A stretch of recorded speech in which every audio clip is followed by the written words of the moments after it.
Oneness Workshop brochure entitled Overcoming the Identity Crisis.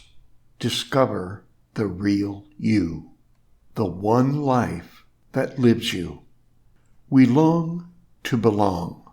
It is our nature to belong, to long for something, and to be identified with something. Why? Well, it is because we were made to belong. It goes deep into our soul and comes from our very spirit within. It's our divine nature. It is so important to resonate in tune with your true divine nature and take on your true divine identity as a child of God. If we seek some other identity outside self, life will not be possible. The world identity crisis. We are born into an unconscious world. Because of this unconsciousness, laws and governments have been established to maintain a degree of control over the masses. At the time of our birth, we are quickly given numbers and labels that will identify us during our time here. This is what we call your fake identity birth.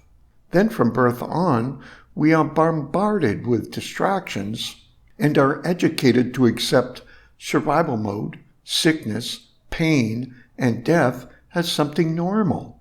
We are taught to seek pleasures in the material world, not only to fuel it, but also as a crutch to ease our discomfort while we are here. We are groomed and trained on either how to succeed or submit in order to comply with the agenda of rulers. Even the very languages we think with are based in part on unconscious traditions, myths, opinions, judgments, and even lies. Institutions of religions, governments, organizations, corporations, and the educational system will influence and indoctrinate us with standards based on opinions, bias, or false truths. Out of fear of not being accepted by society, we are coerced into believing and accepting these standards. Many are brainwashed to believe they are a victim, a race, a sickness, or poor. All of the above has been cleverly instigated in order to distract you from discovering your true divine nature. You see, you are a strong and powerful divine being, and that's reality. But you have been tied up and robbed of your true divine identity, stripped of your divine joy, peace, love, creativity, energy, and light. In Scripture, it is illustrated this way. Indeed, no one can enter into a strong man's house and steal his possessions unless he first ties up the strong man. Then he can plunder his house. Mark 3:27. Well, guess what? You are that strong man the Master mentions here. But strong man is just a metaphor for a divine being, male or female, because we are all divine children of the one great life that lives us. That is the first truth we shall know in order to free ourselves from slavery. The first truth of life. And you shall know the truth, and the truth will set you free. John 8:32. What is our true identity? It is what we call the first truth. The first truth is this: there is only one life, one breath, one spirit that lives us all. This first truth is at the core of all ancient teachings, including the Eastern teachings of Yeshua the Christ. The first truth is woven into the fabric of the first commandment. That shows how serious we shall take this first truth.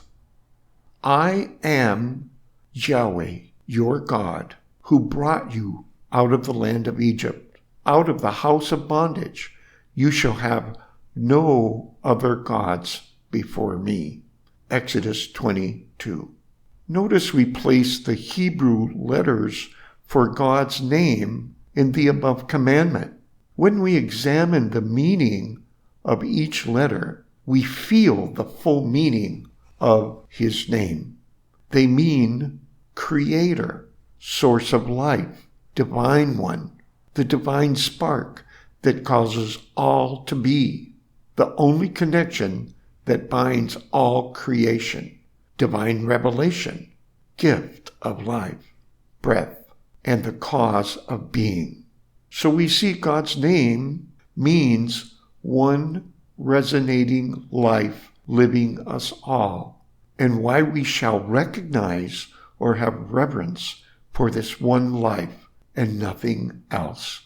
Therefore, God living us is the very first thing we shall know about our being. We will have reverence for this always. Next, we shall acknowledge and have reverence for God living everyone and everything else. This means we bow down to God living everyone else. We, of course, are not bowing down to any person, but we are bowing down to God living them. Before we notice anything else about a person, we first and foremost see and feel God living them. Imagine how just this alone could make a difference. Actually, the above principle of the first truth all perfectly ties in with the greatest commandment that the Master Yeshua quoted in Matthew 22:37-40. And Jesus said to him, "You shall love the Lord your God with all your heart, with all your soul, and with all your mind. This is the first and great commandment.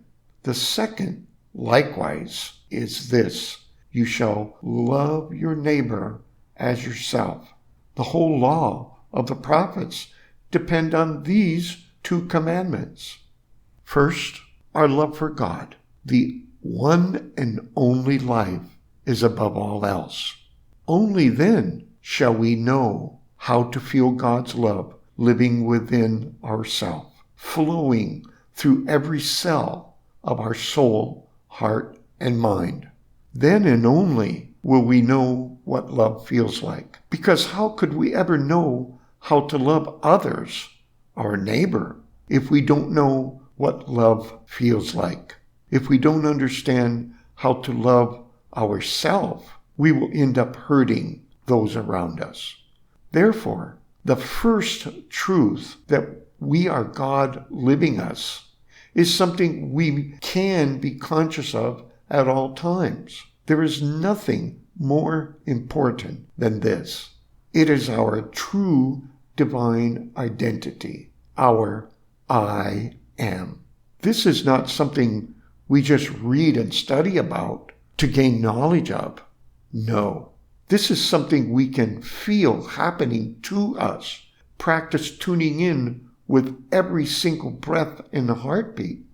Actually, before we can grow, we must become conscious and allow God's vibrating life to flow or resonate through us. Only then can we move on and take on our true divine identity. Our true divine identity is what we call God living us. Again, we say it because we cannot emphasize it enough. If one life lives us, then one love, one joy, one peace, one good, one light, one spirit, one truth lives us. You are all of these things living you. You never have to look outside yourself to find these treasures, because they have always been living right there within you. But you shall learn to feel them, learn to bask in the divine flow. So again, one more time, let's declare our true divine identity. I am God living me, and so are you.